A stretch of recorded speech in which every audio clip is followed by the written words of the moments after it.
你现在是不是正死死盯着自己账户里暴跌的黄金持仓，心脏狂跳，彻夜难眠，犹豫着到底要不要割肉离场？过去这短短几天，各大财经媒体、新闻头条全都在铺天盖地地向你推送同一个极其恐怖的叙事。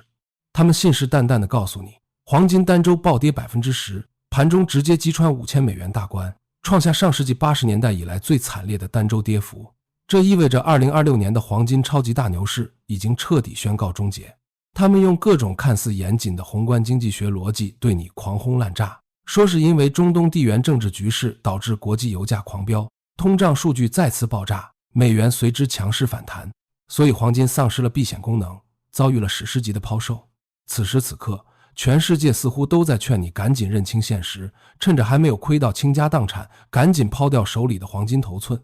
如果你真的信了这套鬼话，如果你真的在恐慌中按下了卖出键，那么恭喜你，你刚刚完美的掉进了华尔街庄家精心设计的多空陷阱。我现在要告诉你一个极其反直觉，甚至会让你感到愤怒的残酷真相。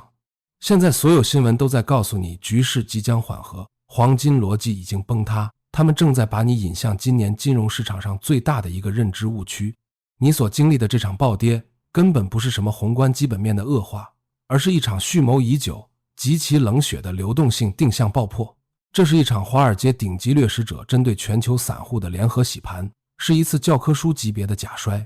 今天我们就来彻底撕开这层虚伪的新闻伪装，带你看透这场单周暴跌 10% 背后的真实资本运作逻辑。我会向你揭示，为什么在散户疯狂割肉的同时，世界上最聪明的钱和最大规模的机构正在用你无法想象的速度疯狂吞噬着带血的筹码。我们先把时间线拉回几周前，仔细复盘一下这场杀戮的前奏。在2026年3月初的时候，市场是一种什么样的狂热景象？国际金价一路高歌猛进，势如破竹地突破了$5500的历史天价。那个时候，霍尔木兹海峡阴云密布，布伦特原油价格一度飙升，突破$110的大关，整个市场的情绪被推到了极度亢奋的巅峰。无论是在华尔街的交易室，还是在国内深圳水贝的黄金珠宝批发市场，所有人都在谈论黄金。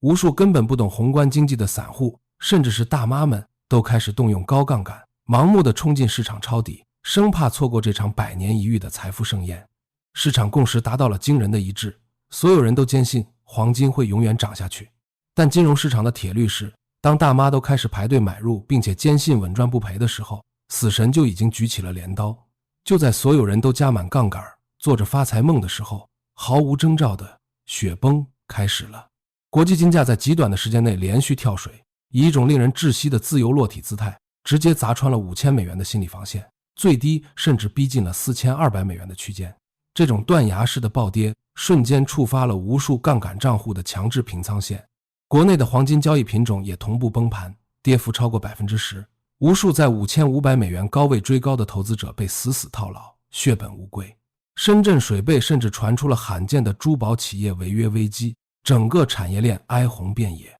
面对这种惨状，散户们百思不得其解，大家都在绝望地质问：明明中东还在打仗，明明通胀还在高企，黄金作为自古以来的终极避险资产，凭什么会暴跌？媒体这个时候跑出来解释，说是因为原油暴涨导致通胀预期死灰复燃，美联储可能要采取更激进的货币政策，所以美元指数走强，黄金计价受挫。听起来真的是天衣无缝的逻辑闭环。但如果你以为这就是真相，那就大错特错了。这种解释只是庄家花钱买来，专门喂给你们这些散户吃的心理安慰剂。接下来，我要为你拆解这套逻辑背后最深层的谎言，带你看看真正的资本市场是如何运作的。你必须要明白一个极其核心的底层常识，你平时在交易软件上看到的那个不断跳动的黄金价格，根本不是金库里沉甸甸的金砖价格，而是纸黄金的价格。这是一个由期货合约、交易所交易基金以及极其复杂的金融衍生品构成的虚拟流动性汪洋。在这个市场里，真正主导价格的从来不是买金条的普通老百姓，而是那些手里握着1000亿美金的对冲基金和华尔街量化资本。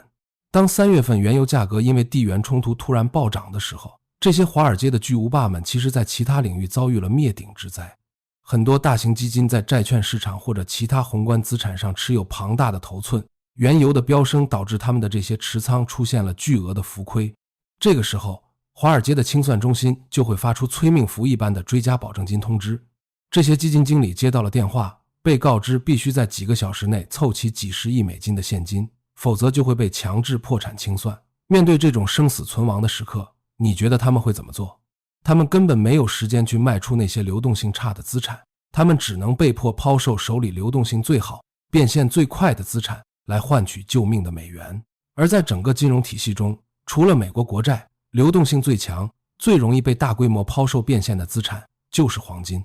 所以，请你牢牢记住这句话，华尔街抛售黄金绝对不是因为他们觉得黄金失去了投资价值，更不是因为他们不看好黄金的未来。他们疯狂砸盘，仅仅是因为他们极度缺钱。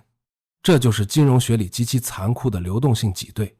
但这仅仅是第一步，接下来才是庄家真正展现其资本本性的时刻。华尔街的那些顶级做市商，也就是我们俗称的庄家，他们拥有上帝视角，他们可以清晰地看到全网所有散户的底牌。他们知道在5500美元的高位聚集了海量的高杠杆散户买盘，他们更清楚这些散户的止损线设定在哪里。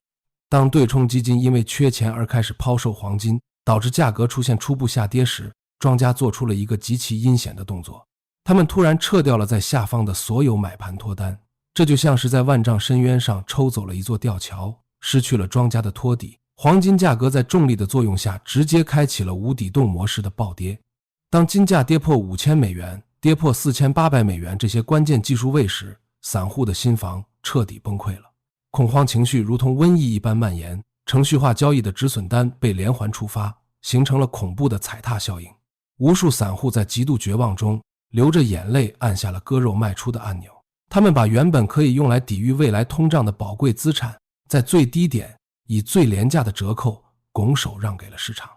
而在暴跌的最低谷，那个看似空无一人的深渊底部，华尔街的庄家们正张开大口，贪婪而悠闲地把这些带血的筹码照单全收。这是一场极其完美的假摔洗盘。庄家利用了突发的宏观事件，制造了短期的流动性枯竭，配合媒体的恐慌渲染，成功地把所有意志不坚定的跟风盘，所有借钱炒金的赌徒全部清洗出局。轻装上阵之后，他们才好开启下一轮真正的超级大涨。接下来才是真正让人后背发凉的深度推演。我们要抛开那些表面上吵吵闹闹的利好利空新闻，直接去掀开大资金的底牌，看看在这个令人窒息的暴跌时刻，那些真正主宰世界财富分配的聪明钱到底在偷偷干些什么。如果你能看懂这一层，你就会明白为什么我说新闻里写的全都是骗局。在散户被吓得魂飞魄散，纷纷抛弃黄金的这个4月，华尔街最顶尖的投行们不仅没有下调预期，反而做出了极其反常的举动。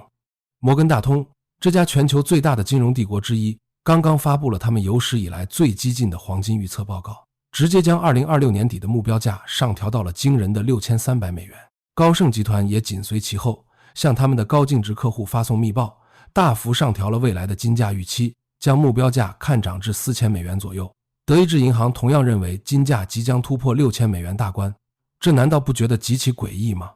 一边是屏幕上绿油油的暴跌走势和铺天盖地的利空新闻，一边却是华尔街顶级大脑给出的历史高位看涨预期。他们凭什么敢在市场崩盘的时候如此看多？因为这些顶级投行根本不看短期的几百美元波动，他们盯住的是全球金融体系底层的地壳运动。在这个4月，发生了一件足以载入人类金融史册的标志性事件，但绝大多数财经媒体对此却轻描淡写，甚至刻意掩盖。根据最新的权威数据，就在这个月，黄金在全球央行储备库中的占比达到了惊人的 24%， 历史性的超越了美国国债 21% 的占比。这是自上世纪90年代中期以来30年来的第一次。你听懂这背后的恐怖含义了吗？这意味着这个世界上最懂印钞票的人，也就是各国的中央银行，正在彻底抛弃信用货币的锚，转而疯狂拥抱实实在在的物理黄金。在这个动荡的2026年，地缘政治的撕裂已经不可逆转，美元武器化的后果正在全面反噬美国自身。全球非美阵营的国家彻底清醒了，他们意识到，只要自己的财富还以美国国债的形式存在，就随时可能面临被冻结、被没收的致命风险。所以，一场史诗级的国家级财富大转移正在上演。中国人民银行已经连续16个月在全世界疯狂扫货，毫无顾忌地把黄金运回国内。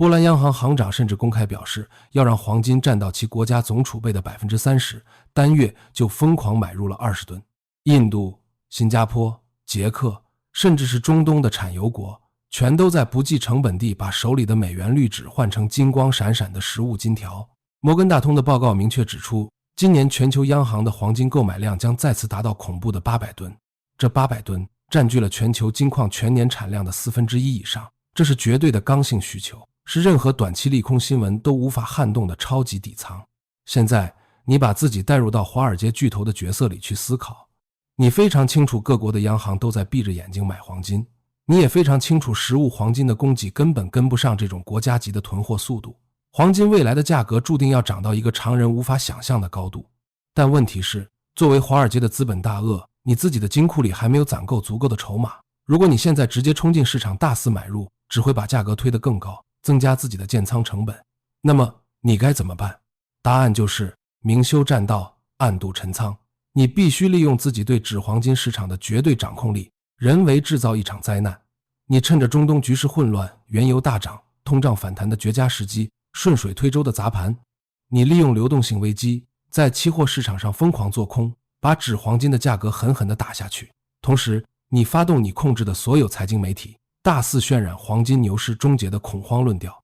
你看着那些在5500美元满仓杠杆的散户在绝望中爆仓，看着他们哭泣着交出手里的筹码，而在这一切喧嚣的背后，在没有聚光灯的黑暗角落里，你正在以4000多美元的折扣价疯狂地回收这些被散户丢弃的黄金，然后打包好，转手卖给那些急需实物的国家央行，或者塞进自己的地下金库。这就是单周暴跌 10% 的全部真相，根本没有什么避险属性失效，根本没有什么长期逻辑崩塌，这从头到尾就是一场资本巨鳄对底层散户的残酷洗盘。媒体让你看到的是一地鸡毛的暴跌，而机构实际上在偷偷完成本世纪最大规模的廉价筹码收集。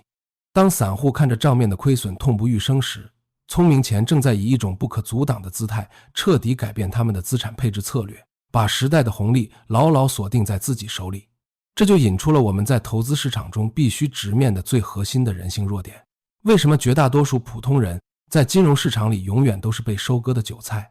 为什么你总是完美的踩准节奏，在最高点满怀希望的买入，却在最低点极度绝望的卖出？